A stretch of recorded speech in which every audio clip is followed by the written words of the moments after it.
Hi, everybody. Michael Snyder, Pacific Northwest Weather Watch. Today is January 25th.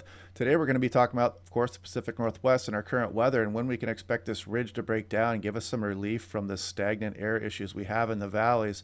You can see on the visible satellite here just how socked in we are here in the Puget Sound, eastern Washington. The lower level clouds are just invading all the lower valleys, Willamette Valley, except for maybe areas just Portland south a bit where there's some east wind moving through the gorge there. But again, look at the coastal areas, nice and sunny. Look at some of the higher terrains. If you can get out for a hike, I would definitely go do that. Some sunshine at our higher elevations there. But let's take a look at what's happening here at the surface. This is Seattle this morning. Check out the warmer air aloft. Warm air doesn't want to sink. Cold air won't rise. So we're just stuck in this inversion layer here. We need some kind of system to come in here, bring some winds and stir the air up for us and get this air stagnation stuff out of our region. But it's going to be a few days before that happens still. So let's take a look at some of the visibility values on the European here. So this morning, you can see the dense fog over eastern Washington, some Willamette Valley locations, and Puget Sound. A little bit of a breakout maybe this afternoon. At least the cloud layer will lift a bit, and then we go back into it on Wednesday morning. Same thing Wednesday afternoon. And then Thursday morning, you get the pattern here. And then eventually onto Friday morning, we go through another day of some fog, but then we start to stir things up a little bit as we get towards Friday night. Next system is going to be moving through here, and it'll start to stir up the atmosphere just a bit. We should get some rain by Saturday night or Sunday morning and some mountain snow. Checking out the GFS here, this kind of highlights that. You'll see these few days, Thursday, Friday, and finally on into Saturday night, that system moves through.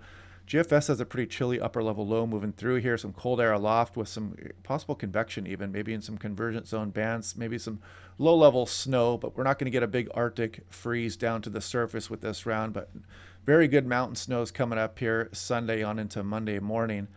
The GFS is pretty cold with this system, but the European is different, and take that GFS forecast here with a grain of salt, definitely.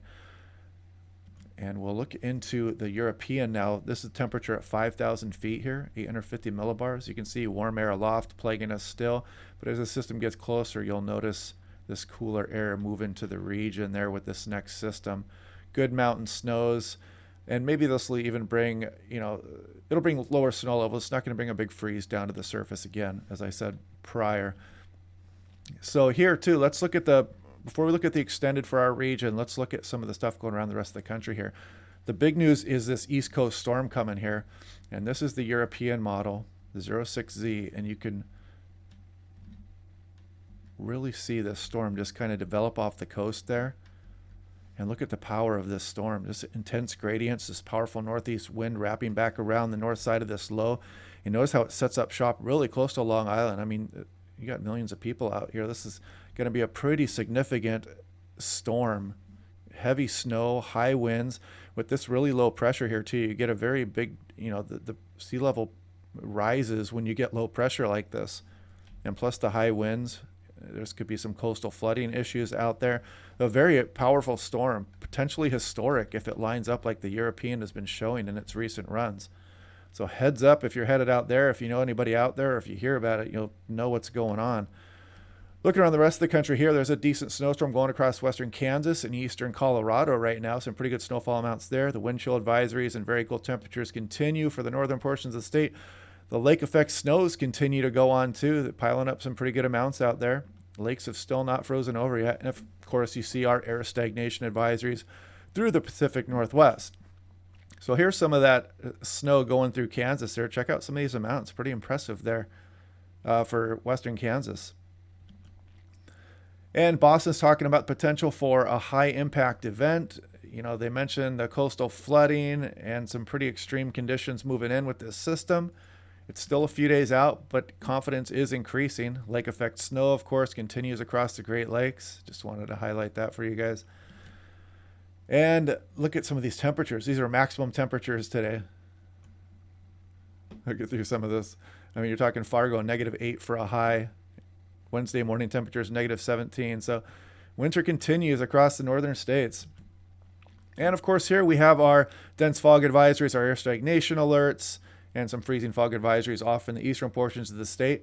And check out this beach hazard statements if you are out enjoying the coastal areas of both Washington and Oregon. Watch out for these sneaker waves. Do not get caught off guard. That water is extremely cold, a lot of debris in the ocean, and it just takes, basically 1 minute to kill a person that gets drug out into that, into that surf.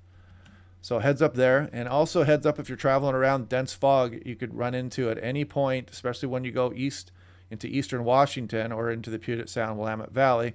So heads up for that. And there's a lot of freezing fog around too, so the surfaces might be slick. And this is for Spokane, freezing fog advisories from some areas. Next week outlook, talking about the temperature outlook being below average and precipitation starting to ramp back up again. And now here we go on into the extended. This is the GFS, which has just been waffling all over the place. It doesn't know what to make of what's coming up in the future here. And let's give an example of what's going on. This is the 12Z, this morning's run versus last night's run on the right. We put this into motion, good agreement with that ridge on us.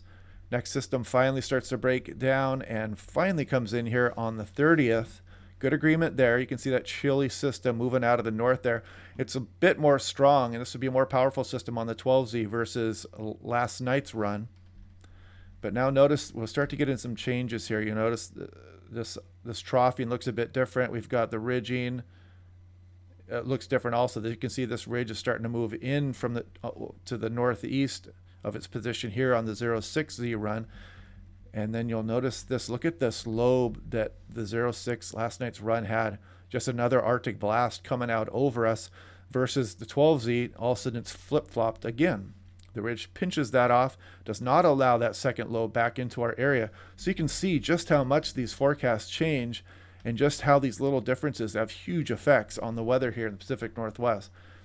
You can see how this just kind of settles over the southwest USA again, and versus the polar lobe up over the northwest.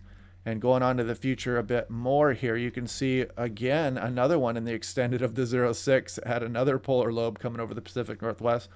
And this one is just clips us and stays mostly east.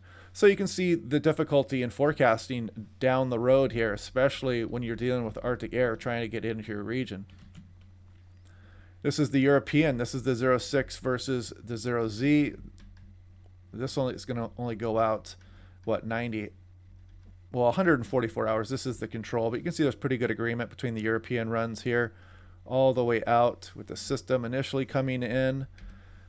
Looks like it's a little bit weaker on the European with this system. The progressive nature that the GFS shows in the system moving down from the north would be a bit weaker and wouldn't have the impacts, for the lower snow levels as the GFS would. So we're still seeing how this is going to work out. You can see on the 06 versus last night's run, this ridge is a little bit closer and a little bit better of a steering mechanism for getting colder air down in here, but we can't look at it any farther yet. The 12Z European is not running currently. But anyway, let's look into the future in the ensembles here on the European run. You can see there's not really much of a wind threat going on to the future.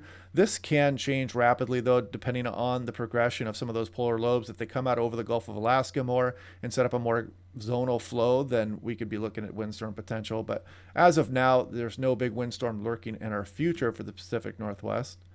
And check this out. Last night's European run has all but canceled any Arctic air intrusion into the region. I mean, there's one here that brings us down into the mid-20s a bit, and that's about it. These are low temperatures here. You can see most of them remain rather mild. So we'll see if the European's onto something there or if it's going to flop back. We'll take a look at the 12Z run. That looks like there may be some changes coming in the 12Z run also. But the European is less likely to flip-flop as the GFS for whatever reason. I don't know if it takes more of its guidance from the previous European forecast as to not make such huge extreme changes in its back-to-back forecasts. But anyway, look at this. This is the 06Z, last night's late GFS run, and you can see it introduces Arctic air in quite a bit of its ensemble members. We've got huge disagreement in the models here. Obviously, the Euro is a little bit better, but it doesn't make the GFS worthless either. And you can see the control run for the GFS last night was very cold. And you can see some of these solutions, very cold air. So it's not we're not out of the woods yet as far as getting Arctic air into the region down here, but the European right now is against it. And just one more look at the inversion here. Just marvel at this soup we are locked in here in the Pacific Northwest. So a big storm coming for the east. And And then we're got a few more days to go. Then we'll finally clear out this soup here and this air stagnation issues. Watch out if you're on the coast for the sneaker waves. Get out into the mountains today if you can. Enjoy that sunshine. And then we'll deal with the system coming down on Saturday night.